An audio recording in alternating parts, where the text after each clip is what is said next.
얘기할 때요. 일단 루이스 염기는 뭐가 있어야 루이스 염기가 된다 말씀드렸죠? 비공유전자쌍이 있어야 돼요. 그래서 그 비공유전자쌍을 갖다 주고 뭘 해야 돼요? 비공유전자쌍이 부족한 애한테 갖다 주고 새로운 배위 결합을 하죠. 근데 그 배위 결합이라는 건 결합하고 나면 공유결합이랑 똑같다고 말씀드렸잖아요. 그래서 새로운 결합이 하나 형성되어야 된다고 말씀드렸어요.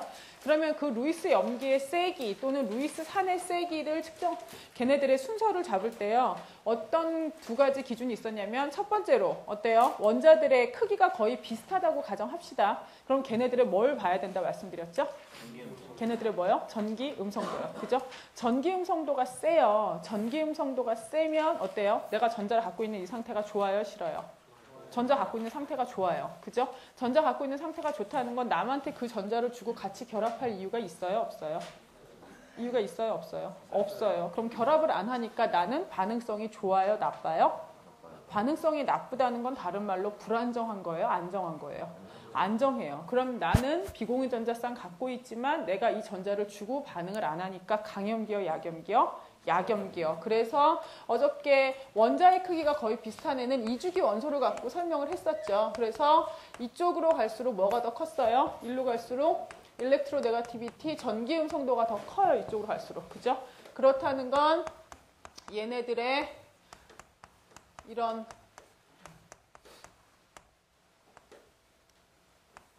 염기 형태가 됐을 때요. 그죠? 이렇게 비공유전자쌍을 갖고 있는 얘네들의 염기 형태가 됐을 때 이 염기의 염기도는 누가 제일 크다고요?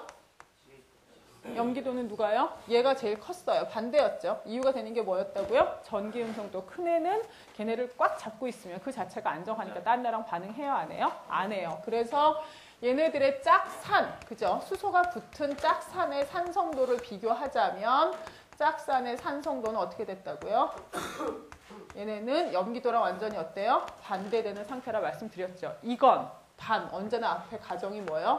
원자의 크기가 거의 어떨 때요? 거의 비슷한 경우, 지들끼리요. 이런 경우만 돼요. 그죠?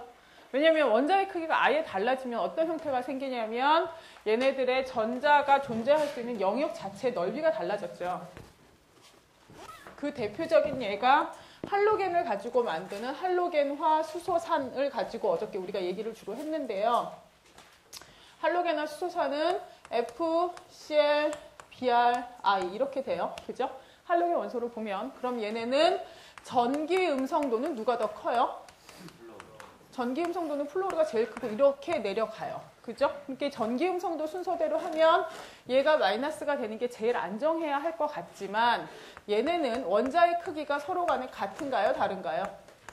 원자의 크기가 다 다르죠. 그죠? 그래서 플로르하고 요오드 같은 경우는 거의 2배 이상 원자 크기가 차이가 나요.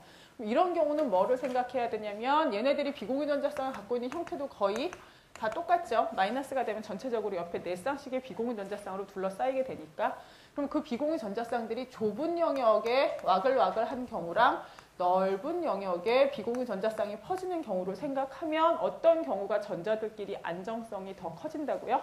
이쪽이요. 그죠? 그래서 이 넓은 영역에 전자들이 퍼질 때가 전자들이 더 안정해요. 그럼 얘가 안정하니까 반응성이 좋아요? 나빠요?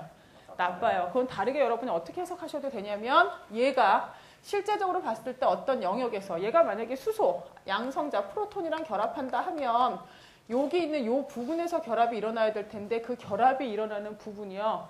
요 부분 그렇게 별로 크지 않죠. 여기에서 얘가 이렇게 프로톤이랑 결합하는 이런 경우를 생각했을 때 실제 결합이 일어나는 그 영역의 전자 밀도가 어디가 더 높다고 생각하실 수도 있어요. 플로르가 더 높다고 생각하실 수도 있어요. 그죠?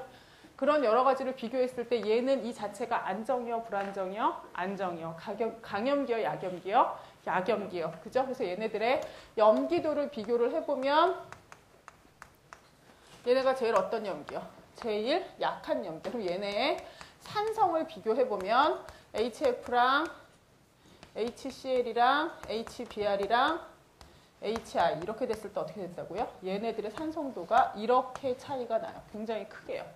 그죠? 중간에 부등호 들어간다는 거 엄청나게 큰 차이가 난다는 얘기죠. 염산을 보통 우리가 강산으로 알고 있잖아요. 그죠? 근데 실제로 실험할 때요. 이 루이스 산염기 반응을 시킬 때나 또는 여러 가지 실험할 때 강한 산이 만약에 필요해요. 근데 제가 염산을 넣는데 그 반응이 진행이 안 돼요. 그럼 뭘 집어넣냐면 얘 집어넣어요. 근데 그런 차이가 어떻게 나냐면요. 실제로 그 반응성의 차이가요. 제가 몇 번 수업 시간에 정규 수업 시간에 얘기한 적이 있는데요. 만약에 여기다가 이렇게 염산을 똑똑똑 떨어뜨리면서 반응을 시킨단 말이에요. 그럼 그때 이제 반응성이나 이런 게 염산의 산성 때문에 반응성이 좋아서 온도가 올라가는 정도가 이게 반응물이 굉장히 많이 뜨거워진다라고 생각을 하면 보통 옆에 이렇게 물 집어넣은 상태에서요. 워터베스를 갖다 쓰고 거기다 이렇게 집어넣고 반응을 시키거든요. 이렇게 하면 여기서 많이 뜨거워져도 물이 그 열을 어떻게 해서요? 흡수해서 온도를 일정하게 맞춰준다든지 그렇게 실험을 해요. 근데 얘 집어넣고 실험할 때 있잖아요. HCl 대신에 얘를 드라핑시켜서 실험을 하면요. 옆에다 물르면 안 돼요. 보통 그 온도 맞춰주고 너무 과열되는 걸 방지하기 위해서 염산을 집어넣었을 때는 물에다가 얼음 조각 몇 개만 띄워도 일정해요. 이래도 반응이 돼요. 크게 불안하지 않아요. 얼음 조각 몇 개만 띄워놔도 이게 0도로 유지가 될 거 아니에요. 둘이 공존하는 상태라면. 그래서 온도 유지하고 반응이 가능한데요. HI 집어넣는 경우면 얼음 쓰면 안 되고요. 아세톤 써야 돼요. 아세톤 넣고 얼음 넣잖아요. 그럼 영하 한 42도까지 떨어지거든요. 이 온도 자체가. 아세톤 써서 이렇게 얼음 넣잖아요. 이래도 이 얼음이 녹아나는 속도를 감당할 수가 없어요. 옆에서 실험할 때 꼭 둘은 있어야 돼. 옆에 한 사람은 얼음 넣고 얼음 기다리고 준비하고 있고 한 사람은 여기 해갖고 똑똑 떨어지면 드라핑하면 옆에서 한 사람은 계속 얼음 갖다 부어야 돼요. 그 정도로 얘네가 반응성 엄청나고요. 산성도도 굉장히 높아요. 그죠? 이해가시죠? 그렇게 되는 이유가 뭐 때문이라고요? 얘네들의 전자 밀도요.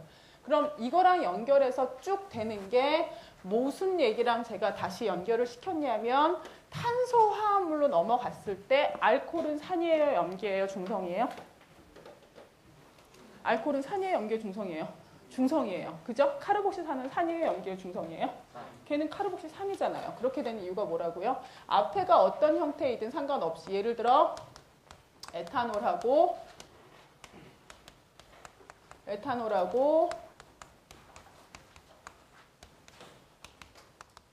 이렇게 카르복실산이 있다고 생각했을 때 얘네 둘 중에 산성도를 비교하여라. 이러면 얘네들 자체를 갖고 산성도를 비교하는 게 아니고요. 여러분들이 뭘 해보셔야 되냐면 여기에서 프로톤 하나가 떨어지고 난 이후의 상태를 생각하시라 그랬어요. 프로톤 하나를 띄어요. 그럼 어떻게 되냐면 전자가 한 쌍 더 남고 마이너스인 상태가 돼요. 여기서도 얘 프로톤 하나 띱시다. 그러면 전자가 한 쌍 더 남고 마이너스인 상태가 되죠. 이 상태가 됐을 때 얘는 이 마이너스의 비공유 전자쌍과 이 마이너스 전하가 여기 하나에 집중돼 있을 수밖에 없어요. 왜요? 기본적으로 탄소하고 산소가 연결돼 있으면 탄소는 전자를 좋다고 땡기나요? 그런 거 안 하거든요. 그죠? 근데 얘 같은 경우는 어떻다고 생각하세요? 지금 얘를 딱 보는 순간 탄소, 산소, 탄소, 산소인데 하나는 무슨 결합이요? 이중결합이요. 하나는 뭐요? 단일결합이요. 그죠? 그러면 이쪽에는 전자밀도가 높고 이쪽에는 낮아요. 얘네 그거 만족한다고요? 안 한다고요. 거기다가 여기 이중결합일 때 하나는 무슨 결합이지만 시그마지만 나머지 하나는 무슨 결합이요? 파이. 파이는 애들이 어떻게 있어요? 원자핵 원자의 위아래에 솜사탕, 소세지처럼 생긴 솜사탕 형태로 있다 그랬죠? 걔네 움직이기 쉬워요? 어려워요? 쉬워요. 그럼 어떻게 돼요? 퍼져요. 이걸 뭐라고 얘기한다고요? 비편제.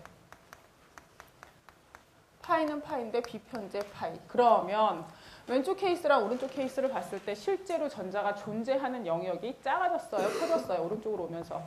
전자가 존재하는 영역이 커졌어요. 이 전자 안정해요? 불안정해요? 안정하겠죠. 그죠? 그래서 이 전자들이 안정해지는 관계로 요 상태가요. 이런 마이너스 이온인 상태가 훨씬 안정해요. 그럼 얘가 강염기요? 약염기요? 얘가 약염기요. 그죠? 그래서 얘가 염기도를 얘기하면 얘가 더 약한 염기죠. 그럼 당연히 얘네의 짝산인 아세트산이 뭔 산이요? 더 강산이죠. 이걸 어저께 어떤 거랑 연관시켜서 제가 말씀드렸냐면 그냥 단순한 이 구조뿐만 아니고 이렇게요. 그죠? 똑같은 염소산이라 하더라도 실제로 걔들이 어떤 식의 공명구조, 즉 갖고 있는 공명구조의 숫자가 몇 개냐를 가지고 얘기할 수도 있었어요. 근데 그때 갖고 있는 공명구조의 숫자란 다른 얘기로 뭐가 되기도 하냐면 얘는 이 전자, 파이가 전체적으로 3개의 원자에 퍼져 있을 수 있다면 지금 이런 구조가 되면 이 파이 전자들이 몇 개에 퍼져 있는 거예요? 4개에 퍼져 있을 수 있는 거죠. 그죠? 그래서 훨씬 넓은 영역에 전자가 퍼지는 게 가능하다. 즉 비편제 영역의 크기가 작다, 크다? 크다. 크다. 그래서 일로 갈수록 더 안정이요, 불안정이요? 안정이요. 그럼 더 강염기요, 약염기요? 약염기요. 항상 기억하세요. 안정하다는 건 반응성이 있다는 얘기예요, 없다는 얘기예요? 없다는 뜻이에요. 아셨죠? 그래서 그런 내용으로 어저께 수업을 했고요. 그리고 나서 몇 페이지였죠? 429페이지에 우리 고찰 6-37 밑으로 계속 줄친 게요. 어떤 내용으로 줄쳤냐면 같은 주기에 있을 때, 다른 주기에 있을 때 이런 걸 가지고 비교하는 내용 얘기했었어요. 네, 다 줄쳐 놓으셨죠? 네. 그러면 그 다음 페이지부터 갈 건데요. 430페이지 보시면요. 제가 어저께도 말씀 한번 드렸지만 기본적으로 수용액 속에 남아있는 양이 많은 애가 강염기예요? 약염기예요? 왜요? 반응성이 좋다는 건 지 혼자 가만히 있어요? 안 있어요? 뭔가 반응하죠? 반응해서 약한 염기가 남으면 걔는 반응성 있어요? 없어요? 없어요. 그럼 걔는 그 상태로 가만히 있단 말이에요. 그죠? 그래서 430페이지 위에서 네 번째 줄. 더 강한 것이 양성자를 얻기 위한 경쟁에서 우위를 차지할 것이다. 따라서 약염기의 농도는 강염기의 농도보다 더 커지게 될 것이다. 그러니까 기본적으로 이런 상태로 약한 애들이 만들어지는 쪽으로 반응이 진행될 거다 그러는데요.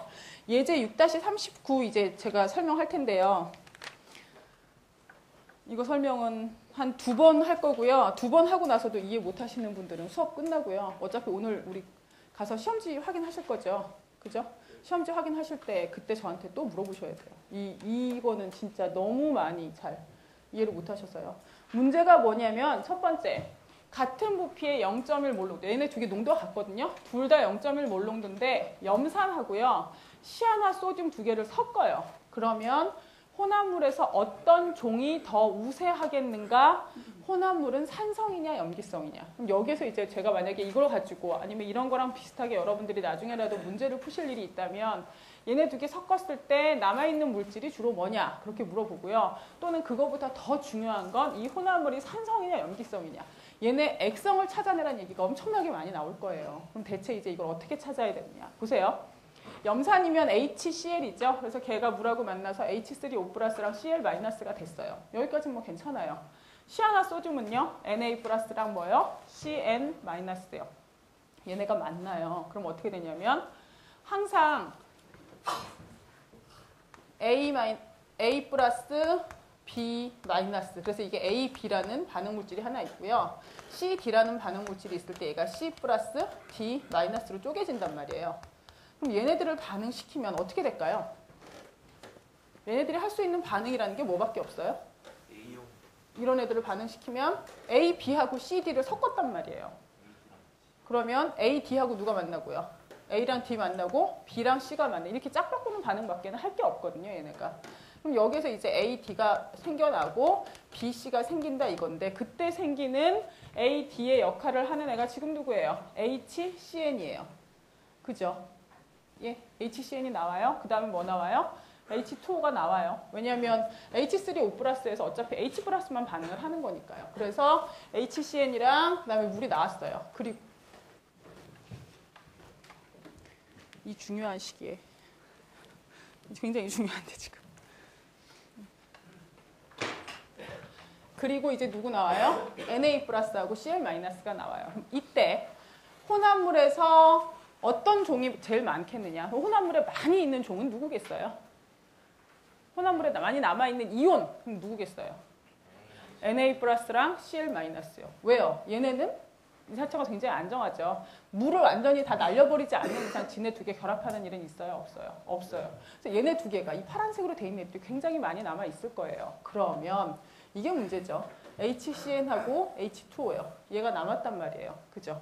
혼합물이 산성이냐 염기성이냐. 파란색으로 많이 남아있는 얘네 있잖아요. 얘네는 반응성이 없어요. 그죠? 그래서 얘는 약한 염기고 약한 산이에요. 서로 간에 반응할 일 없어요. 얘는 일단 많이 남아있는 걸로 끝났어요. 액성은 얘네랑 이제 상관이 없죠. 액성은 뭔가가 반응을 해서 H+ 또는 OH-를 나오게 하는 애가 액성을 책임질 거 아니에요. 그때 책임지는 애가 누구냐? 이 HCN 보세요. 얘랑 물이 있죠. 그럼 HCN은 H3O+랑 CN-로 어떻게 해요? 쪼개질 수 있어요. 그죠? 얘네가 이렇게 쪼개질 수 있어요. 쪼개질 때 예제 6-39 보세요. 431페이지 갈게요. 풀이. 첫 번째 줄을 보시면 시한 화합물은 염화물보다 강한 염기이다. 두 용액을 섞으면 염산의 하이드로늄, 즉 염산이 갖고 있는 H3O+로부터 나온 양성자가 시한 화물로 이동한다. 되셨죠? 그래서 식 6-27 줄 쳐놓으시고요. 그죠? 그럼 여기에서 이 반응에서는 누구누구가 생겨 있냐면 Na+랑 Cl- 걔네 양이 굉장히 많아요. 그죠? 그래서 걔네 양이 굉장히 많은 상태. 걔네가 주된 화학종, 즉 우세한 화학종으로 존재를 할 거예요. 근데 문제는 식 6-28번 보시면요. 이때 남는 HCn과 물이요. 만났을 때 이 HCn이 어차피 얘는 지금 H+를 내놓을 수 있는 상태잖아요. 얘가 강산이건 약산이건. 그죠? 얘가 강산이건 약산이건 H+ 하나는 어떻게 할 수 있어요? 내놓을 수 있어요. 그죠? 그러면 앞에 있는 표에서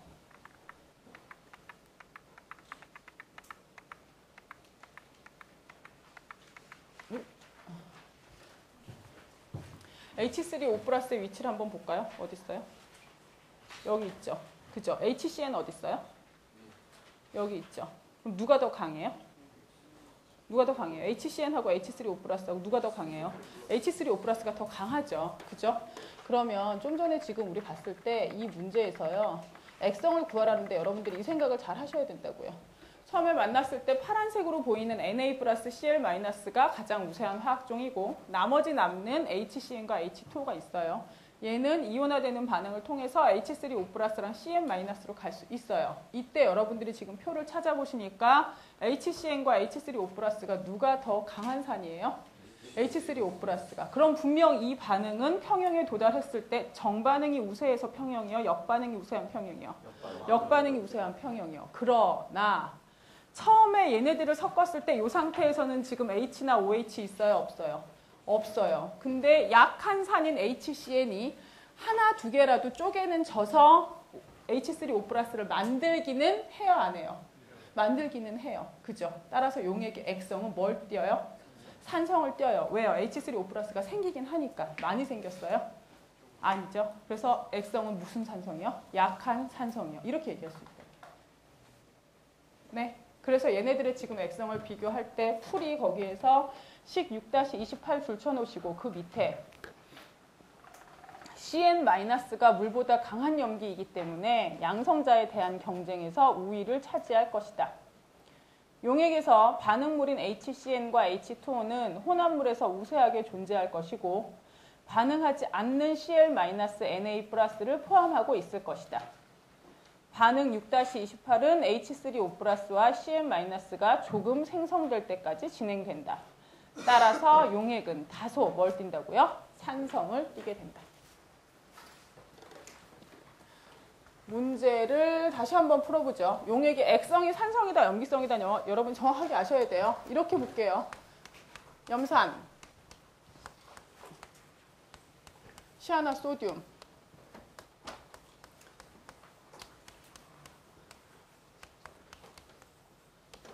따라서 실제로 많이 남는 건 얘는 반응을 하는 애고 얘네는 반응 안 하고 그대로 남아있으니까 실제 제일 우세한 애들은 누구요? 얘네 둘이요. 그죠? 제일 많이 남아있는 애는. 그럼 이제 얘가 발생하는 걸로 반응이 완결. 이게 아니라 이거죠. 왜요? HCn이라는 애는 이 자체가 누구랑 반응을 할 수 있어요? 물이요. 지금 수용액상에서 하는 반응이기 때문에 지금 이 모든 얘기가 가능하거든요. 얘가 물하고 반응하면 뭐 생겨요? H3O+가 생기고 Cn-가 생겨요. 이 반응은 필연적으로 일어날 수밖에 없는데 그럼 얘는 산성이 될 수밖에 없죠. 근데 문제는 뭐라고요? 얘가 더 무슨 산이요?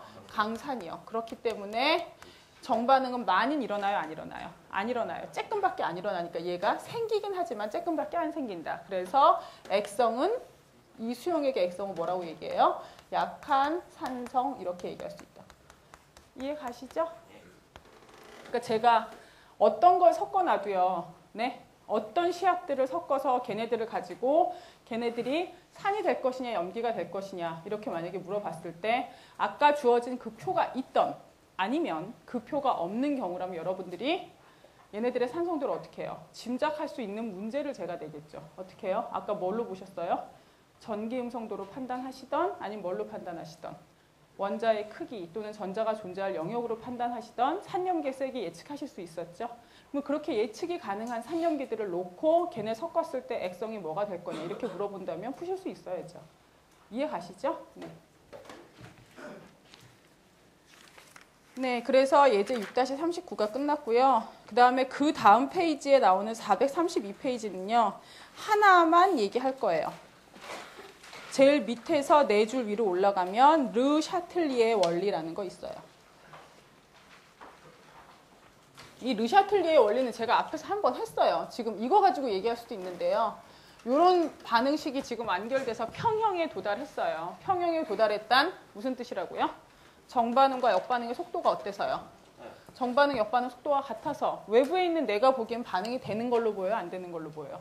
안 되는 걸로 보이는 그 상태가 평형이라 그랬죠. 근데 그런 상태에다가요. 제가 외부에서 여기에다가 염기를 팍팍 집어넣었어요. 염기를 몇 방울 집어넣어요. 그럼 그 염기, OH-는 얘랑 만나서 어떻게 될까요? 두 개가 결합해서 물로 없어지겠죠. 그럼 제가 외부에서 OH-를 넣었다는 건 다른 얘기로 H3O 플러스 얘의 양을 어떻게 했다는 뜻이에요? 줄였다라는 뜻이 되죠. 그죠? 얘의 양을 줄였어요. 얘가 없어졌죠. 반응이 평형이라는 건 무슨 뜻이요? 얘네들 정반응 속도와 역반응 속도가 같다는 건 두 개가 10개, 5개, 7개, 8개 있었으면 속도가 똑같으면요. 여전히 10개, 5개, 7개, 8개가 있어야 돼요. 그 상태로 계속 유지가 돼야 되거든요. 근데 OH를 넣음으로 인해서 얘가 7개 있었는데 얘가 뭐 3개 정도로 줄었어요. 그럼 어떻게 해야 돼요? 평형을 만들기 위해서 얘를 다시 늘려야 되겠죠. 따라서 반응이 평형이에요? 아니면 평형이 이동해요? 이동해서 무슨 반응을 더 하게 돼요? 정반응을 더 열심히 하려고 그러겠죠. 그러다가 어느 순간 얘네들의 비율이 맞아지는 순간 거기서 또 새로운 평형에 도달하겠죠. 그죠? 이렇게 외부에서 집어넣는, 그죠? 외부에서 주는 조건의 변화가 평형 상태를 파괴했을 때 외부에서 주는 그런 충격 또는 조건의 변화를 없애려는 쪽으로 평형이 이동하는 이런 원리를 뭐라고 부른다고요? 르 샤틀리에 원리요. 네. 네. 지금 여기서 OH-를요. 보통 아마 그쵸. 이 OH- 넣었을 때 염기 넣을 때요. NaOH 같은 강한 염기만 넣어서요. 실제로 반응하는 건 한 가지 화학종으로 한정시킬 거예요. 딴은 안 줄어요. 뭐가 줄 것 같으세요? HCn이요? 얘가 이게 없어지잖아요. 그죠? 근데 HCn은 HCn 저 자체로 얘랑 반응 못해요. HCn이 H+가 나와서 얘랑 반응을 하는 거거든요. 그러니까 그 HCn이 준다는 게 어떻게 생각되냐면요. 얘가 없어지잖아요. 그래서 얘를 늘리기 위해서 얘가 줄어드는 거예요. 반응이 왼쪽에서 오른쪽으로 간다는 건 이게 쪼개져서 이게 생긴다는 얘기거든요. 그래서 이걸 만들면 얘가 또 만들어서 없어진다는 뜻이에요. 그래서 HCn이 준다고도 얘기할 수 있어요. 근데 그 얘기가 결국 정반응이 진행돼서 HCn이 준다. 이렇게 설명하는 거예요, 화학적으로. 네, 아셨어요? 네. 많이 어려우세요? 아니요. 오늘 표정들이. 너는 어려우면 안 되지. 넌 평생 이걸로 먹고 살아야 되는데, 학과가. 근데 지금 여기 봤을 때 뒷부분에 있는 분명히 알겠죠? 네. 아니, 근데 오늘 학생들의 표정이 원래 종강날은 막 기뻐야 되는데요. 네. 오늘 여자, 뭐 표정이 아주, 이 표정의 의미를 모르겠는데요. 네. 루이스 산과 염기, 금속이온의 착물. 여기는 나중에 배우는 거에 무기화학하고 연결이 되는 부분이라서요. 여기는 특별히 많이 얘기 안 하고요. 그냥 이런 현상이 있다 정도만 얘기할 거예요. 보세요. 얘는 지금 뭐 하자는 얘기냐면 염화 니켈이 있거든요. 니켈 2+, 그러니까 니켈이 그 중금속인데요. 그 니켈 이온이 물하고 만나면 이렇게 초록색이 돼요. 암모니아수 자체가 원래 무색이에요. 얘네 두 개를 섞잖아요. 얘네 두 개를 섞으면 이렇게 파란색 용액이 되거든요. 니켈 옆에 암모니아가 붙었다는 이유만으로 쟤네가 파란색이 된다 이건데 이건 이제 무슨 얘기를 할 수 있냐면 코발트를 가지고 봤을 때요. 코디네이션이라는 게 배위 결합한다는 얘기거든요. 그러니까 착화합물의 뜻이에요. 그래서 코발트 코디네이션 컴파운드라는 게 지금 이런 얘기죠. 어저께 말씀드렸을걸요. 대부분의 중금속은 네 번째, 그러니까 세 번째 껍데기 이상의 껍데기들을 갖고 있다 그랬죠. 그래서 제일 바깥 껍데기에 안 채워진 D나 F 같은 오비탈들이 있어서 전자가 들어갈 영역이 좁다고요, 넓다고요? 넓어요. 굉장히 넓다고요. 그래서 그 넓은 영역에 누가 가서 붙을 수 있다 그래서 이렇게 전자들이 붙을 수 있다 말씀드렸죠. 그래서 제가 어저께 구리 옆에 에틸렌 디아민 집어넣어서 하는 거 말씀드리지 않았나요? 그죠? 그래서 수은 먹었을 때 그런 애들 집어넣으면 바깥으로 나온다 그랬잖아요. 네. 그게요, 실제로 수은, 에틸렌 디아민은 얘인데요. 실제로 수은을 먹었을 때 쓰는 건 얘예요. EDTA. EDTA, 그러니까 요즘에는 EDTA 말고 DTPA 이런 게 있어서 신체 내에 조금 더 이제 덜 나쁜 애들을 집어넣거든요. 얘가 N이 있으면 어떻게든지 간에 내 몸에서 쪼개지면 뭐 생겨요? 얘가 조금이라도 남아있으면 쪼개지면 무조건 N 있으면 암모니아 생겨요. 암모니아 왜 그냥 액체 암모니아로 뒤집었으면 죽는다 그랬죠. 독성 때문에. 엄청나게 독성 강하다 그랬죠. 그래서 암모니아 생긴 애들은 다 그렇게 좋지는 않거든요. 그래서 이거 말고 요즘에 그러니까 몸에 먹을 수 있는 건 DTPA라는 애로 새로 바뀌었는데요. 일단 EDTA는 암모니아 뭐가 져요? 비공유 전자쌍. 산소 뭐요? 비공유 전자쌍 있죠. 분자 하나에 결합할 수 있는 사이트가 몇 개나 있어요? 몇 개요? 6개가 있어요. 분자 하나에. 그죠? 이렇게 결합할 수 있는 사이트가 6개가 있기 때문에 쟤네가 어떤 식으로 결합을 하냐면 실제로 코발트가 크롬이요. 크롬 옆에 물이 있어서 6개의 물 분자랑 이 막대기들이 다 배위 결합을 했다는 얘기예요. 크롬 옆에 이제 넓은 영역에. 그럼 이렇게 6개가 달라붙는 배위 결합을 할 수 있었다면 EDTA를 넣으면요. EDTA 이 분자 구조는 얘네들을 가지고 이제 공하고 막대기 모양으로 만든 건데요. 여기 나와 있는 이 노란 선들이 있죠. 그죠? 이 노란 선이 지금 몇 개예요? 6개죠. 이 노란 선들이 의미하는 게 얘네들이 갖고 있는 뭐예요? 비공유 전자쌍들이에요. 그래서 그 노란 선들이 분자 구조가 비틀어지고 비틀어져서 그죠? 다 거의 대부분 단일 결합이니까 로테이션을 하면 비틀어져서 이 노란 선에 비공유를 할 수 있는 이 전자쌍들이 결국 나중에 몇 개의 중심을 향하게 오게 돼요. 한 개의 중심을 향해서 다 모여요. 그럼 그렇게 모였을 경우에 실제로 얘가 이렇게 둘러싸는 이런 모양을 보인다고요. 그래서 가운데 뭐 있어요? 이게 M이 메탈이 금속이거든요. 가운데 있는 금속 하나를 6개의 팔이 둘러싸서 이렇게 완전히 그냥 포위하듯이 이렇게 만들 수 있어요. 그럼 저 금속이 딴 애랑 결합하겠어요? 안 하겠죠. 그죠? 안 하고 그냥 바로 몸에 들어갔으면 몸 바깥으로 빠져나올 것이고 주로 이제 얘를 어떻게 많이 하냐면 광산 때문에 문제 많이 된다 그랬죠. 그죠? 히토류. 이 또 여러분들의 상식을 한번 측정을 해봐야죠. 히토류가 뭐예요?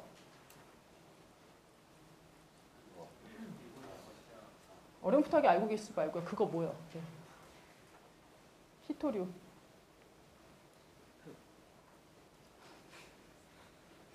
그쵸. 광물이니까 흙이죠. 네. 히토니까 희귀한 흙이겠죠. 네, 맞아요. 희귀한 흙이에요. 희귀한 광물이에요. 이렇게 이러시면 안 되거든요. 4학년들 특히. 네, 요즘에 갑자기 막 입사시험 막 그거 할 때 골 때리게 물어보면 어떡하시려고 이러세요? 히토류 때문에 어느 나라랑 어느 나라가 싸웠어요? 러시아, 중국 싸우고 최근에 싸운 거 누구예요? 중국하고 일본 싸워서 누가 이겼어요? 일본. 진짜.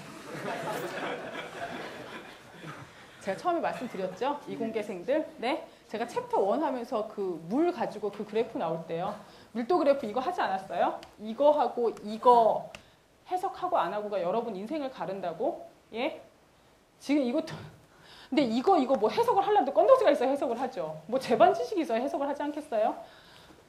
히토류가 어디다 쓰는 광물이에요? 희귀한 광물인 건 맞아. 어디다 써요? 어디다 갖다 써요? 어디다? 네? 핵에다가요? 그건 플루토늄, 우라늄 걔네는 이미 다 관리하고 있어서 그거랑 상관없어요. 어디다 갖다 써요? 일본이 뭐 강국이에요? 네, IT 강국이요. 그럼 뭐 IT 하려면 뭐가 있어야 돼요? 반도체 있어야 되죠. 반도체가 뭐예요? 14족 원소들 넣고요. 그 중간에 13족 원소랑 15족 원소 넣는 거예요. 뭐가 달라져요? 14족이면 위아래 지금 결합할 수 있는 전자가 몇 개 있어요? 4개죠. 14족 애들이 쭉 있으면 다 4개니까 다 채워지잖아요. 거기다 13족을 하나씩 넣어요. 그럼 전자가 하나씩 어때요? 부족하죠. 그죠? 그럼 걔가 어떻게 돼요? 이제 P형, N형 이런 거 나오는데요. 걔 전자가 부족해요. 그럼 어떻게 돼요? 그 부족한 곳에 옆에서 무슨 자극을 주면요. 부족한 곳으로 전자가 이동하려고 다 짝 맞춰 있던 전자들이 갖다 튀어줘요. 이렇게. 그러면 내가 주변에 있는 조건을 달리함으로 해서 전자를 흐르게 또는 못 흐르게 할 수 있다는 얘기죠. 그래서 뭔 도체예요? 반도체예요. 그러니까 반도체는 14족인 규소 쓰다가 요즘엔 탄소 반도체 많이 하려고 그러죠. 그럼 거기에 뭐 넣어야 돼요? 13족이나 15족 넣어야 돼요. 근데 그때 집어넣는 13족, 15족 중에서 반응성이 그나마 반도체에 쓰기 좋고 가장 안정한 그런 광물류들을 하나로 묶어서 뭐라 불러요? 걔네가 히토류라고요. 우리나라가요, 그거 하기 전에 1950년대 전쟁 나고요, 북한이 저렇게 경제 제재를 받기 이전에 옛날에 1950년대 전에는요, 세계 히토류 그 수출의 27%가 우리나라 거였어요. 지금도 얘기하죠. 북한 쪽에 있는 그 광물 자원이 7천조라 그러잖아요. 네. 중국에서 이렇게 편을 들고 그렇게 하는 이유가 뭐겠어요? 7천조의 광물 자원. 북한의 그 광맥은요, 우리나라에 있는 태백산맥 여기는 파봤자 무연탄이 만큼 나오고 안 나와요. 근데 거기는 파면 진짜 히토리가 막 무대기로 묻혀 있거든요. 장난이 아니에요. 그 일본 어부 그거 해갖고 중국하고 일본하고 지금 저기 영해권 때문에 막 맨날 분쟁하잖아요. 근데 막 생코쿠 열도인가? 그때 맨날 분쟁하다가 중국 선장 하나 일본이 잡았죠. 무슨 뭐 잘못했다고. 근데 중국에서 바로 뭐 했어요? 니네 나라로 뭐 수출 안 하겠다 했어요? 히토리 수출 안 한다 했어요. 그럼 일본에서 어떻게 해야 돼요? 뭐를 먹고 산다고요? 반도체요. 히토리 없으면 해요? 못해요? 못해요. 왜요? 세계에서 히토리 생산이 제일 많은 나라가 어디예요? 중국이에요. 땅덩어리가 워낙 넓고 북한에서 올라간 그 산맥이 다 중국으로 연결 안 되겠어요? 그죠? 걔네가 같은 줄기거든요. 히토리가 제일 많아요. 그럼 끝이에요. 그 미국에서 해갖고 저기 중국 보고 위안화 절상하라 그러잖아요. 중국에서 안 하고 버티잖아요. 미국에서 제발 하라 난리치죠. 중국에서 왜 안 하고 가만히 있을 수 있어요?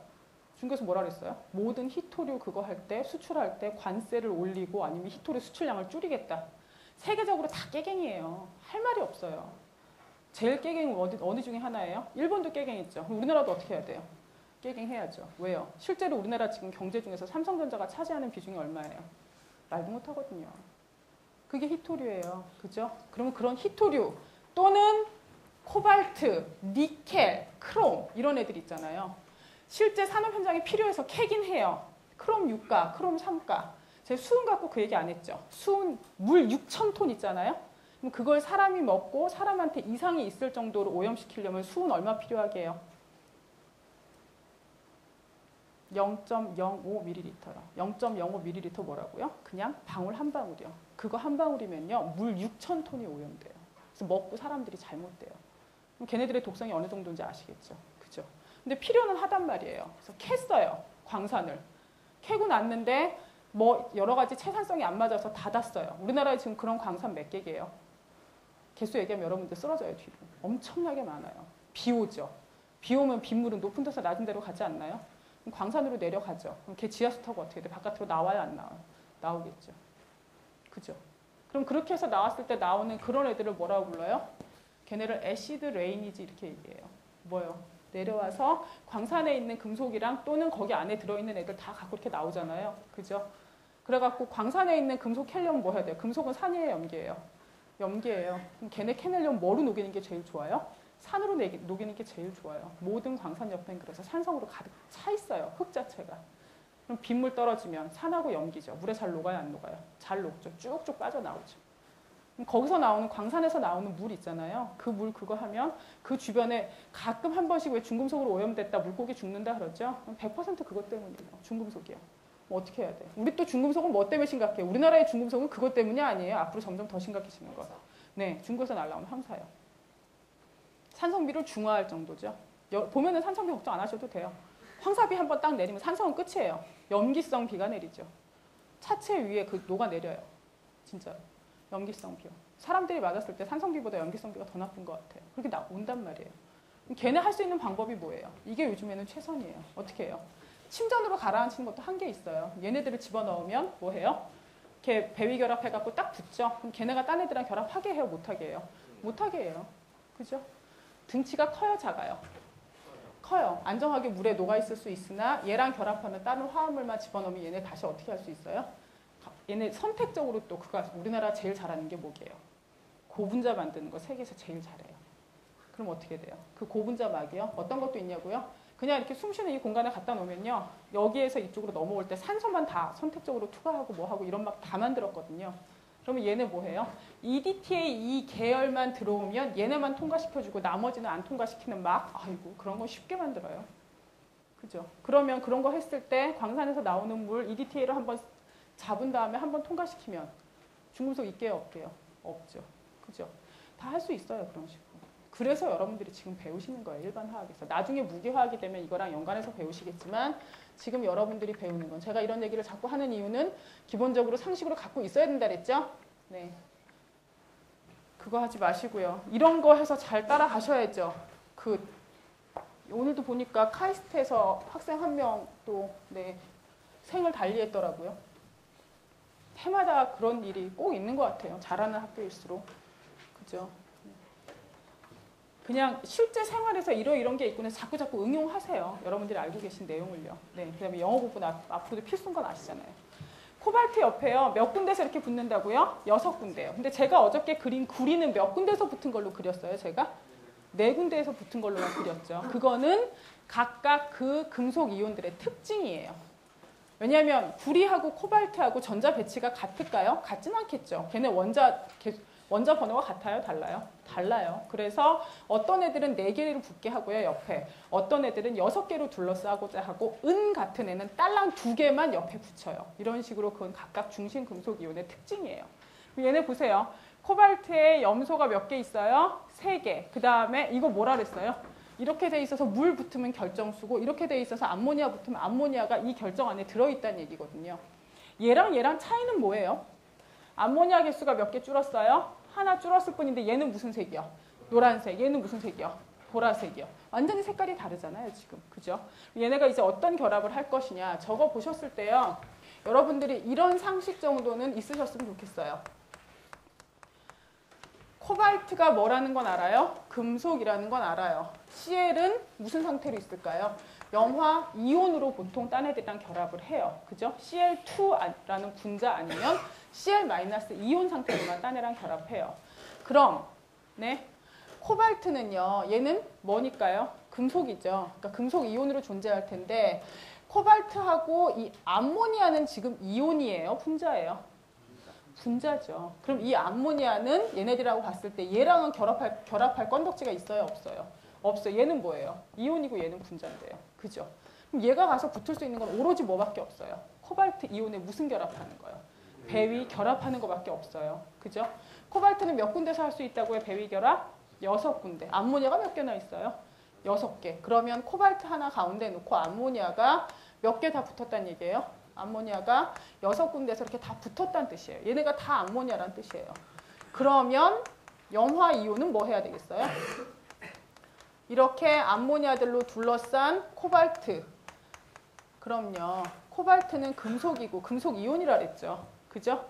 이거 덩어리랑 염화 이온이 하는 건 무슨 결합이요? 플러스 마이너스 사이 무슨 결합이겠어요? 이온 결합을 했다는 뜻이겠죠. 근데 이런 염화 이온이 지금 몇 개나 있대요? 3개나 있대요. 그 얘기는 코발트가 몇 플러스란 뜻이에요? 코발트가 몇 플러스요? 3 플러스였다는 얘기겠죠. 그래서 전체적으로 이거 3 플러스 이온이죠. 왜요? 암모니아는 플러스 마이너스 제로 중에 뭐예요? 제로니까요. 그죠? 그죠? 그럼 얘가 이렇게 생겼다는 뜻이에요. 그럼 똑같이 생긴 것 같은데 얘는 어떻게 생겼을까요? 코발트에 Cl 2개, Cl 3개, 5개 NH3. 얘가 지금 저기 오른쪽에 있는 애거든요. 얘는 어떻게 생겼게요? 일단 코발트는 무조건 몇 개랑 결합해야 되는데요. 6개랑 해야 돼요. 근데 얘는 몇 개밖에 안 돼요? 5개. 암모니아가 5개밖에 없어요. 무슨 뜻이에요? 아이고 이거 3이에요. 죄송해요. 무슨 뜻이에요? 암모니아 몇 개는 가서 붙고요. 5개는 가서 붙고요. 그럼 여기에 하나가 암모니아 대신에 배위 결합은 해야 되니까 뭐가 들어가야 돼요? 네, 염화이온이 들어가야 돼요. 이렇게. 그럼 코발트는 몇 플러스인데요? 3 플러스죠. 근데 마이너스 1자리가 하나 들어갔죠. 그럼 전체적으로 이 이온의 전하량은 얼마가 돼야 되겠어요? 몇 플러스요? 2 플러스가 돼야 되겠죠. 그럼 옆에 염소는 몇 개만, 염화이온은 몇 개만 와도 결합해요? 2개 있어도 이온 결합하겠죠. 그래서 얘가 이런 식으로 나뉘어지는 거예요. 그래서 얘가 다 6개가 암모니아인 케이스, 5개가 암모니아고 하나가 마이너스 이온인 염화이온이 붙어서 얘가 2 플러스라 마이너스 2개, 3 플러스라 마이너스 3개가 이렇게 붙는 이런 상태가 된다고요. 그럼 얘네들의 색깔은 왜 다를까요?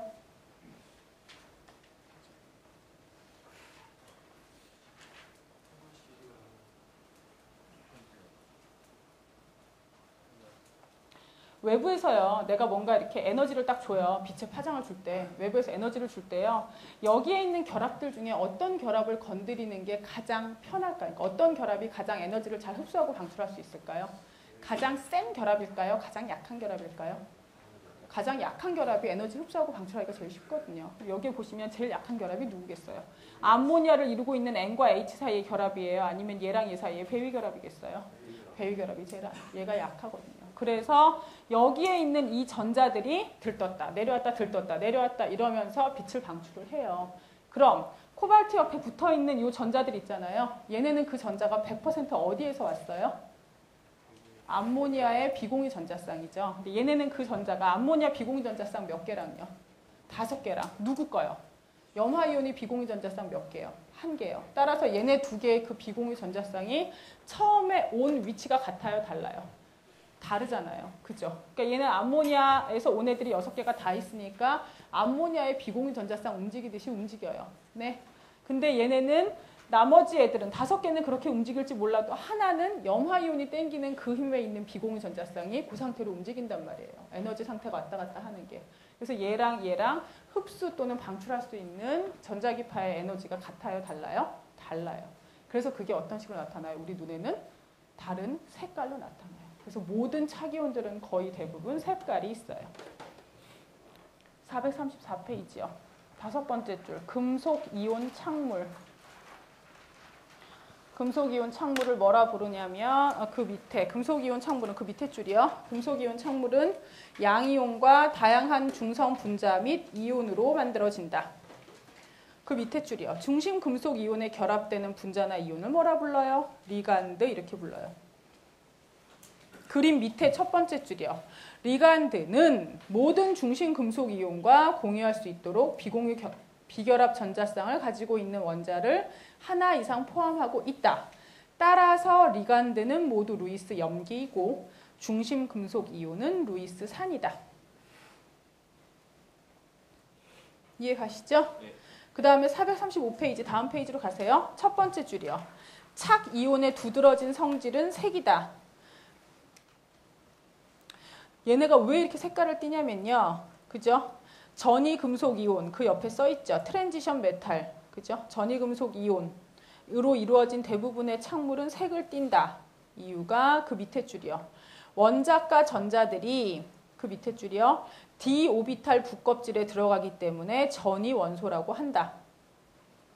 2줄 밑에 내려가요. 이 부껍질에서 전자가 흡수하는 에너지에 해당하는 빛의 파장이 가시광선 영역에 있으므로 이온이 색을 띠게 된다.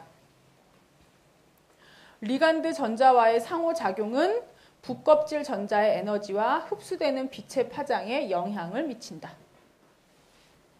그죠? 그래서 여기 보세요. 코발트, 얘가 중심 금속 이온 또는 중심 이온이라 얘기하고요.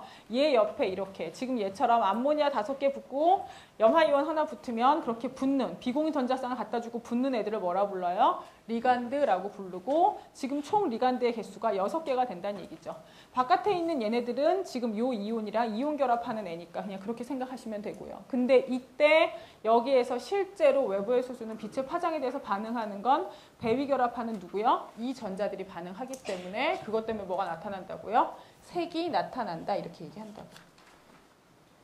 이해 가시죠? 네, 그래서 리간드 가지고 보면 모노덴테이트, 덴테이트라는 게 리간드가 이렇게 집게발이 가서 딱 붙듯이 이렇게 딱 공유 결합을 하기 때문에 덴테이트라고 얘기하는데요. 모노덴테이트는 결합할 수 있는 사이트가 하나, 바이덴테이트는 몇 개요? 2개, 헥사덴테이트는 몇 개요? 결합할 수 있는 애가 6개인 그런 애들을 얘기하죠. 그러면 이걸 가지고 반응했을 때 실제 반응에는 어떻게 얘기를 쓰느냐? 칼슘은 2+예요. 그죠? 2+고 올레산이라는 건요. 올레인산 얘기하는데 쟤네는 이게 굉장히 이렇게 길이가 길거든요. 그죠? 그래서 올레 뭐 이렇게 되면 탄소 개수가요. 한 10개 내외인 애들을 그렇게 얘기해요. 그래서 얘네들은 개수가 굉장히 길어요. 그 탄소 사슬의 개수가 10개 정도 돼버리면요. 물하고 친해요? 안 친해요? 안 친해요. 그래서 얘네가 마이너스 1가 이온이라 하더라도 얘네랑 결합해서 바깥에 가라앉을 수 있어요. 워낙에 물하고 안 친한 부분이 많아서. 플러스 마이너스 사이에 결합하면 이렇게 흰색 침전이 생긴단 말이에요. 근데 이 침전이 생긴 이 상태에다가요. 한 방울 띡 넣어줘요. EDTA 5방울 이렇게 추가로 넣어줘요. EDTA 넣어주면 여기 침전 거의 있어요? 없어요? 거의 없어요. 그럼 도대체 왜 저렇게 되느냐? 올레이드 NiO는 이렇게 길잖아요. 그죠? 탄소 사슬이 이렇게 긴 상태에 마이너스 1가라 하더라도요. 보통 플러스 1, 마이너스 1 만나면 침전 잘 돼요? 안 돼요? 잘 안 된다고 여러분이 배우신 건 다 뭐예요? 알칼리 금속이나 이런 것처럼 간단한 이온, 그죠? 그런 경우 플러스 1, Na 플러스, K 플러스 이런 경우는 당연히 침전이 안 되겠죠. 근데 얘네는 플러스 1가 이온이라 하더라도 탄소 사슬의 길이가 너무 어때요? 길어요. 그러니까 이런 애들은 또 2 플러스나 뭐 이런 애들 만나면요. 붙으면 바로 얘는 침전되거든요. 근데 저 상태에다 뭘 집어넣어요? EDTA를 집어넣으면 이렇게 되는 거예요. 플러스 이온하고 마이너스 이온이 있어요. 얘네들이 만났을 때 이렇게 침전이 되는데 이 침전되는 것 중에서요. 이거 잘 생각하세요. 이것도 지금 화학 평형이에요. 무슨 화학 평형이냐면요. 얘가 플러스 마이너스가 만나면 플러스 마이너스 이온 만났을 때 침전돼요. 침전이 된다 하더라도 한두 개는 꼭 침전 안 된 애 있다 그랬어요? 없다 그랬어요? 꼭 있다 그랬어요. 한두 개는. 침전 안 된 애가 꼭 있어요. 근데 이때 있는 이 플러스 이온에요. 제가 EDTA를 넣어요. 그럼 EDTA랑 플러스 이온이 만나는 애가 있겠죠. 이런 식으로. 그죠? 이렇게 해서 두 개가 만나서 이렇게 동그라미가 형성이 돼요. 그럼 형성된 이후 생각할게요. 얘가 지금 플러스 이온이 하나 있잖아요. 그럼 이게 평형이라는 건 무슨 뜻이냐면 하나 다시 들어가고 하나가 다시 바깥으로 어때야 돼요? 나와야 돼요. 근데 얘가 둘러싸요. 이렇게. 그럼 얘가 요 안으로 낑겨 들어가는 거 해요? 못해요? 못해요. 그럼 바깥에는 지금 이 플러스 하나가 일로 들어오려고 그러니까 얘 하나 어떻게 되겠어요? 나가겠죠. 정반응, 역반응 하면서. 근데 얘가 낑겨 못 들어오고 얘는 나갔단 말이에요. 그죠? 얘는 나갔으면 걔를 얘가 또 어떻게 해요? 또 잡겠죠. 얘네들이 또 낑겨 들어오려고 하면서 얘가 또 나가려고 그러는데 나가요? 못 나가요? 또 못 나가잖아. 저기 들어오는 거 들어와요? 못 들어와요? 못 들어오죠. 계속 나가기만 한단 말이에요. 무슨 뜻이냐? 얘하고 칼슘하고 EDTA가 만났을 때 칼슘 EDTA 만났는데 얘가 생겨요. 그러면 이 칼슘은 여기에서 계속 공급이 돼요? 안 돼요? 안 되는 거죠. 만나서 뭐가 생겨야 되는데 고체가 생겨야 되는데 다시 들어오고 나가고 들어오고 나가고 해야 되는데 들어오는 애는 못 들어오고 나가는 애는 계속 하나씩 나간다고요. 그러다 보니 전체적으로 봤을 때는 어떻게 해요? 나가는 반응이 우수해져서 결국에는 침전이 있어져요? 없어져요? 없어져요. 이렇게 되는 거예요. 아셨죠? 우리 몸에도요. 계속 칼슘 이온 있잖아요. 걔네가 뼈 사이에 어떻게 해요? 뼈 사이에 인산 칼슘 형태로 들어가 있거든요. 그럼 걔도 뭐 때문에요? 호르몬 때문에. 걔가 가만히 있어요? 아니요. 나오고 들어오고 나오고. 혈중의 칼슘 이온 농도도 항상 일정하게 맞춰줘야 되거든요. 그래서 나오고 들어오고 다 해요. 카드뮴이 있으면 칼슘하고 사이즈가 어때서요? 똑같아서요. 나오죠. 그럼 들어갔죠. 그럼 누가 들어가요? 사이즈 똑같으니까 칼슘 대신에 누가 들어가요? 카드뮴이. 근데 걔는 옆에 있는 애랑 잡아주는 역할을 해요? 못해요? 못하는 거죠. 나이 들면 왜 골다공증이 생겨요? 칼슘 농도가 왜 부족할까요? 여자들 나이 들면 뭐 생긴다 그래요? 골다공증 생긴다 그러죠. 사실 남자 골다공증이 더 무서워요. 남자들한테 있는 호르몬들 있잖아요. 여자들한테 나오는 에스트로겐 이런 거랑요. 남자들한테 나오는 남성 호르몬이랑 분자 구조 2개인가 다르고 나머지 다 똑같아요. 똑같아요. 성호르몬들은. 그럼 왜 그래요? 에스트로겐이 해주는 일 중에 제일 많은 그 여러 가지 일들이 있지만 그 중에 뭐가 있게요? 칼슘 이온을 내가 먹잖아요. 흡수 잘 되게. 몸 안에 칼슘 이온 농도 일정하게 맞춰주는 것도 있어요. 근데 그게 안 돼요. 내가 아무리 열심히 멸치를 먹어도 흡수가 안 돼요. 그럼 어떻게 해요? 뼈 속에 칼슘 이온 농도가 있어요? 없어요? 없어요. 그러면 뼈 안으로 들어가 줄 애가 있어요? 없어요? 없어요. 혈액 속에 칼슘 이온 농도가 없으면 뼈로도 못 들어가요. 그죠? 그럼 이제 뼈에 뭐 생겨요? 구멍 생기죠. 실제로 보면 그 골다공증 때문에 병원에 와서 치료받는 사람들은요. 그러니까 여자들은 그게 많이 알려져 있기 때문에 계속 약도 먹고 뭐 칼슘, 오스칼마 이런 거 열심히 먹잖아요. 근데 남자들은 절대 그럴 거라 생각 안 하거든요. 아무것도 안 챙겨 먹어요. 40대 이후의 남자들 중에 제일 많은 게 골다공증이에요. 안 그런 거 같죠?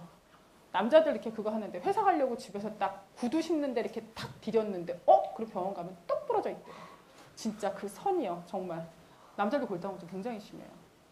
근데 그 골다공증을 더 심하게 하는 게 뭐라고요? 담배요. 담배의 사람 원수졌냐고요? 아니요. 근데 담배 피는 사람들 중에 쓰러지는 사람을 몇 보고 계속 그런 걸 들어가고요. 네. 그래서 하여간 네, 그렇습니다. 아셨죠? 네. 이런 내용 보시면 되고요. 여기에서 438페이지.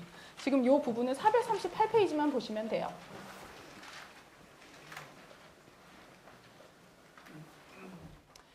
식 6-32 밑에요. 세 번째 줄.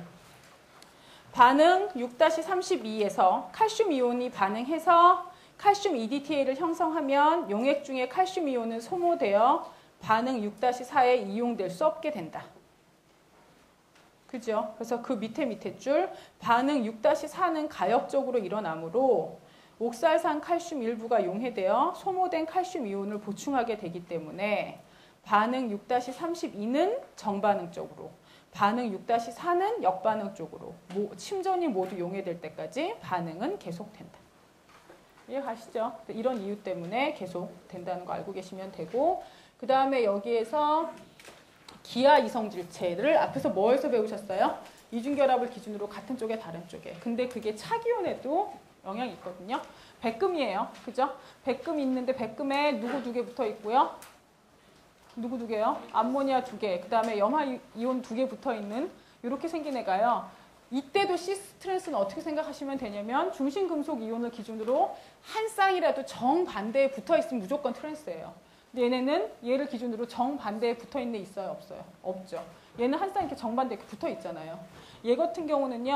한 쌍이라도란 뜻이에요. 지금 CL 두 개가 있을 때 얘랑 얘는 정반대잖아요. 이거 아니고요. CL 두 개 있잖아요. 두 개. 그죠? 이렇게 두 개 있을 때 이 두 개가 정반대에 있느냐 없느냐 이거를 생각하시면 돼요. 네, 이렇게 돼서 얘는 뭐고요? 시스고 얘는 트랜스라고 보시면 되거든요. 그러니까 기본적으로 가운데 중심금속 이온을 기준으로 정반대에 있어야 되는데요. 얘 이름은 누구요? 시스 플라틴이요. 제 이름은 뭐요? 트랜스 플라틴이요. 굉장히 간단한 구조로 생겼잖아요. 시스 플라틴이 갖다 쓰는 게 뭐예요? 항암제예요. 시스 플라틴 같은 경우는 암세포에 있는 특이한 그 DNA 구조에 딱 붙을 수 있어요. 기하학적으로. 붙어서 암세포 자체를 더 이상 분화시키거나 그렇게 못하게 만들어요. 그러니까 항암제로 쓰일 수 있어요. 똑같은 분자 구조지만 트랜스플라틴은요. 해요? 못해요? 못해요. 절대 못해요. 왜냐하면 그 분자 구조에 가서 이렇게 딱 끼워 맞춰지기가 안 되거든요. 그러니까 거의 대부분의 약도 이런 식으로 개발한다고 생각하시면 돼요. 저건 아주 간단한 형태이긴 한데요. 저렇게 된다고 알고 계시면 돼요. 그 다음에 포핀만 하나 더 보시면 될 것 같아요.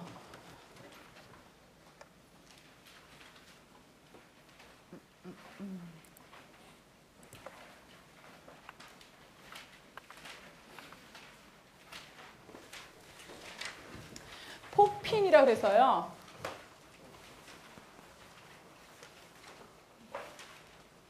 포핀 구조. 그래서 이게 나중에 유기학이나 생화학 쪽에 들어가면 포르피린 환 이거랑 해서 이렇게 어떤 고리형 구조랑 많이 연결을 하는데요.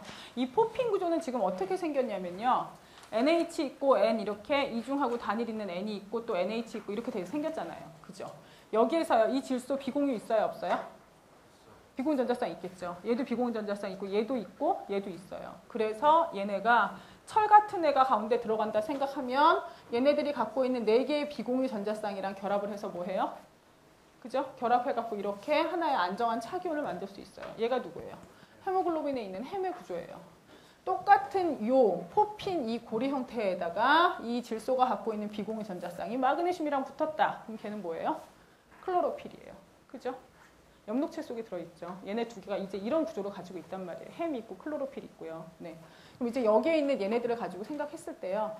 이 포핀 구조가 가운데 있는 전이금속이랑 안정한 결합을 하는 배위결합 화합물이기도 한데 생태 내에 있는 분자, 특히 단백질 분자에 저 포핀 구조가 왜 그렇게 많이 쓰일까요? 이유가 뭘까요? 얘 비공유 전자쌍 있다 그랬죠. 그죠? 그럼 옆에 뭐 있어요? 여기는 이중결합 있다는 건 무슨 전자가 있다는 뜻이에요? 파이 결합한 전자들이 있다는 얘기죠. 그죠? 파이 결합한 전자들과 여기에 있는 이 비공유 전자 얘도 위에 밑에 이렇게 p 오비탈. 왜요? 얘네 세 개가 이렇게 결합하려면 그거 되죠. 네, 그래서 얘가 p 오비탈로 이렇게 존재하거든요. 그래서 그 모든 전자들이 다 어떻게 될 수 있을까요? 서로 간에 멀어요? 가까워요? 가까워요. 그죠? 가까운 상태에 p 오비탈 이런 데 이렇게 전자들이 있단 말이에요. 그럼 걔네들이 서로 뭐 할 수 있어요? 비편제 되기가 쉬워요, 어려워요? 쉬워요. 그래서 얘는 전체적으로 이 고리 전체에 비편제가 일어나요, 전자에. 고리 전체에 전자의 비편재가 일어나는 상태에 가운데 플러스 이온이 탁탁 박혀져요. 무지막지하게 안정해요. 네. 440페이지요. 두 번째 줄이요. 생체 금속 이온 착물 중에서 잘 알려져 있는 것은 클로로필과 햄이다. 그 밑에 줄이요. 두 물질에서 리간드로 작용하는 분자는 모두 그림 6-10의 포핀에서 유도된 것이다. 세 줄 내려갈게요. 포핀의 평면 구조를 이루고 있는 이중 결합에 있는 다수의 파이 전자들은 모두 분자의 탄소와 질소 원자 전체에 퍼져 있는 비편재 파이 오비탈에 있다. 포핀 유도체는 다양한 생명 현상에 작용하는 금속 이온의 리간드로 사용되는데 그 이유 중에 하나로 파이 전자의 비편재에 의한 고리계의 안정성을 들 수 있다. 아셨죠? 그래서 저런 이유 때문에 무지하게 안정하다는 거 알고 계시면 되고요. 그 다음에 여기는 루이스 산과 염기 442페이지요. 5분이면 되니까 이거 하고 형식 전화부터 시작해서 다음 조금 쉬고 하죠. 이거는 제가 어저께 다 설명했던 부분이라 지금 보는데요. 살리실산하고 메탄올을 가지고 만약에 어떤 반응을 시키겠다라고 내가 생각하면 살리실산에 있는 C하고 O 사이에 무슨 결합이에요, 지금? 이중결합이죠. 카르보닐 그룹. 그러니까 여기 이게 전체가 카르복시 기이긴 하지만 여기에 있는 이 이중결합을 생각하면 얘는 뭐로 작용한다고? 델타 마이너스요, 플러스요? 플러스요. 전자가 부족한 부분이죠. 얘는 비공유 전자쌍이 있고 산소가 전자쌍들을 막 당기니까 얘는 전자가 남아도는 델타 마이너스인 부분이죠. 따라서 이 델타 마이너스인 부분이 델타 플러스인 부분으로 전자를 줘서 새로운 결합을 할 수 있죠. 그래서 얘가 루이스 뭐로 작용하고요? 애시드로 작용하고 얘는 뭐로 작용해요? 루이스 베이스로 작용을 해요. 그러면 저렇게 얘네들이 작용했을 때 일어나는 반응을 한번 보시면요. 얘네가 이쪽으로 가서 결합을 해서 새로운 이런 결합이 하나 생기는데 저 과정을 이렇게 보시죠. 보세요. 여기에 있는 누가요? 비공유 전자쌍이 이쪽으로 와서 델타 마이너스와 델타 플러스니까 결합을 해요. 그죠? 이렇게 결합을 하면 이렇게 새로운 결합이 형성되면 탄소는 몇 군데밖에 결합 못한다고요? 네 군데밖에 결합 못하죠. 그래서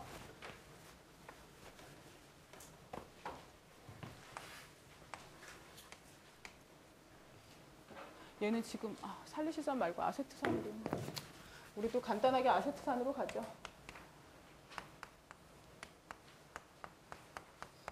이렇게 있을 때 메탄올 있죠. 그럼 CH3에 뭐요? O 이렇게 있고 H 있어요. 그럼 얘가 저번 한번 했죠, 우리. 이렇게 가요. 그럼 어떻게 된다고요? 결합을 하나 하면 이 탄소는 5군데서 결합해요, 못해요? 5군데서 결합 못해요. 얘가 탄소가 5군데서 결합 못하니까 어떻게밖에 못한다고요? 하나 끊어야 되는데 뭐 끊는다고요? 시그마 결합들 끊는다고요? 파이 끊는다고요? 파이 결합 끊고. 그럼 원래는 얘는 이중결합이고 전자쌍이 하나, 둘 이렇게 있었는데 끊으니까 전자쌍 한 쌍 더 올라가서 이렇게 마이너스 된다 그랬죠? 그럼 그때 얘네 형식전화 얼마요? 마이너스 1. 얘 형식전화 얼마요? 플러스 1. 형식전화 입장에서 얘는 안정이요? 불안정이요? 불안정이요. 그럼 일어날 수 있는 반응이 첫 번째. 얘가 다시 밑으로 내려오고 이게 끊어지면 원래 있는 그물질이죠. 그럼 반응된 거예요? 안 된 거예요? 안 된 거죠. 근데 촉매를 넣든 뭘 하든 해서 얘가 다시 내려오고 그다음에 뭐 어디를 끊어요? 누구를 끊어요? 여기에서 얘가 다시 내려왔죠. C랑 O 여기 O죠. 어차피 둘 다 O랑 O 사이의 결합이잖아요. 그죠? 그래서 뭘 끊을 수도 있다고요? 이쪽이 끊어질 수도 있어요. 그죠? 얘가 이쪽으로 이렇게 가요. 그럼 끊어지는 거예요, 여기가. 얘네를 끊어요. 얘네를 끊으면 어떻게 되냐면 얘는 지금 무슨 상태였어요? 이렇게 돼 있었잖아요. 그죠? 근데 여기 있는 이 결합이 끊어지면 이렇게 돼서 마이너스 이온이 되겠죠. 그죠? 그럼 얘는 이제 밑으로 내려왔으니까 형식 전화가 안정해졌어요. 문제는 누구예요? 얘. 그죠? 얘도 그럼 끊고 싶어요. 뭔가 하나를 끊어야 이제 안정해지겠죠. 산소고 탄소랑 결합하고 수소예요. 누가 제일 만만하다고요? 수소. 그럼 얘를 수소로 이렇게 결합을 끊고 전자를 다 내가 갖고 오고 얘는 뭐로 쫓겨나요? 플러스요.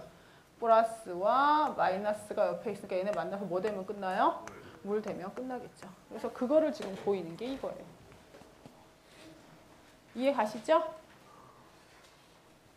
네? 네. 괴롭죠. 네. 나중에 유기학은 이제 다 이거 화살표만 그리다 보면 끝나죠. 다 이거예요. 그러나 여러분은 유기학을 하실 필요는 없지만 요런 거 하나 정도는 하실 수 있어야 될 것 같지 않으세요? 그죠? 네. 더 이상은 말씀 못 드리겠고요. 네. 이런 거 하나 정도는 하실 수 있어야죠. 443페이지요. 첫 번째 줄, 친액체와 친전자체. 첫 번째 줄부터 줄 치죠. 작용기 대부분의 반응은 루이스 산염기 반응이다. 작용기에서 전기음 성도가 큰 원자는 항상 비결합 전자를 가지고 있고 주변에 있는 전기음 성도가 보다 작은 원자로부터 전하를 잡아당긴다. 전자 밀도가 높은 중심이 루이스 염기이다. 그 옆에요. 산소나 질소가 결합된 탄소에 중요한 양전하 중심이 생기는데 이것이 루이스 산으로 작용한다. 그 밑에 줄이요. 루이스 염기를 뭐라고 부른대요? 친핵체. 이게 그 밑에 줄이요. 친핵체 뉴클레오필 있죠? 그죠? 뉴클러스, 즉 핵을 필이라는 거 무조건 좋아한다는 얘기예요. 네, 필로스라고 그거 돼서. 뉴클레오필, 이건 친핵체고요. 그 밑에 루이스 산은 산이라는 건 지금 전자가 부족한 거거든요, 얘가. 그래서 전자를 보면 좋아하겠죠. 그래서 전자를 사랑하는, 즉 친전자체 일렉트로필 이렇게 얘기합니다. 그래서 그 다음 페이지에 나오는 알코올과 카복시산의 반응을 제가 지금 이걸로 이렇게 설명한 거예요. 아시겠죠? 거기 그림 식 6-34에 지금 이 식이 식 6-34거든요. 이 식 하나 정도는 여러분들이 알고 계시는 게 좋을 것 같아요. 그 다음에 나오는 이제 고분자는요. 별다른 얘기 아니고 이거예요. 고분자는. 그럼 이런 반응을 분자 하나가 반응하면 COOH 중에 OH랑 H가 떨어지면서 COO 결합을 해서 에스테르를 하나 만드는데 이런 애들을 얘 100개, 얘 100개 넣어주고 계속 끓여주면 얘네들이 쭉 연결이 되면서 이런 결합한 애들이 사슬이 100개가 쭉 연결된다 이거죠. 그게 뭐예요? 폴리에스테르. 그죠? 이런 식으로 결합을 한다는 거예요. 그래서 얘네를 봤을 때 컨덴세이션, 폴리머리제이션. 이때 컨덴세이션 된다는 게 우리나라 말로 하면 축합된다 이렇게 얘기하는데요. 그게 무슨 뜻이냐면 분자 몇 개예요? 2개죠. 2개가 분자 몇 개로 줄었어요? 커다란 분자 하나로 줄고 조그만한 물 같은 애들이 빠지잖아요. 이런 식으로 하는 경우를 축합 고분자 이렇게 얘기하죠. 사실은 얘가 폴리머리제이션 된다는 게 우리나라에서는 이제 고분자화 된다 이렇게 얘기하지만 실제로는 고분자가 아니고 뭐가 맞아요? 폴리의 의미는 뭐예요? 고가 아니고 뭐예요? 다예요, 다. 많은 거예요. 그러니까 사실은 다분자란 말이 맞는데 다분자면 분자가 여러 개 있다는 거랑 헷갈리잖아요. 그리고 고분자라고 얘기를 쓴 이유는 처음에 이제 들어올 때 일본에서부터 이 말이 들어왔는데 일본에서는 뭘 기준으로 했냐면 저 분자 하나가요. 분자량이 크다는 걸 기준으로 봤어요. 분자량이 크다, 분자량이 높다 이렇게 생각한 거죠. 그래서 고분자란 이름으로 얘기를 한 거거든요. 그래서 얘네가 고분자 이렇게 얘기가 됩니다. 폴리아마이드나 뭐 폴리에스터 이런 거 가지고 여러분들한테 뭐 해라 이런 얘기는 안 할 거니까 신경 쓰지 마시고요. 핵산도 뭐라고 생각하시면 돼요? 얘네도요. 인산, 당, 염기. 얘네가 계속 연결돼 있잖아요. 그죠? 따라서 이것도 뭐의 일종이에요? 고분자의 일종이죠. 핵산이 DNA 염기들이 쭉 이렇게 얘네가 지금 이게 DNA 염기거든요. 얘는 아데닌이고 이거는 시토신이고 이런 DNA 염기들이 고분자 형태로 쭉쭉 길게 연결이 돼 있는데 그렇게 연결되는 순서에 하나가 잘못돼서 삐끗되면 어떻게 돼요? 그쵸. 그런 경우가 되는 거죠. 하나 삐끗하면. 또는 뭐 하나 잘못해서 어떤 세포 중에 하나 내 몸에 있는 세포, 간에 있는 세포 중에 이거 하나 잘못돼서 삐끗해요. 그럼 뭐 돼요? 간암. 그거죠. 그때 삐끗하는 경우가 뭐가 제어가 안 되는 거예요. 걔가 세포가 생기면 죽고 해야 되거든요. 그게 안 되고 무한 증식하게 돼버리면 그럼 그게 아니에요. 딴 거 없어요. 그러니까 얘네들이 고분자 사슬에 있어서 하나가 삐끗하면 걔가 이제 문제가 되는 거거든요. 그죠? 이제 저거 갖고 또 뭐로 갖다 쓰겠어요? 하나를 삐끗하게 하는 거를 또 좋게 갖다 쓰려고 그랬죠. 그게 뭐예요? GMO. 유전자 조작 농산물. 그죠? 또는 유전자 조작 생물.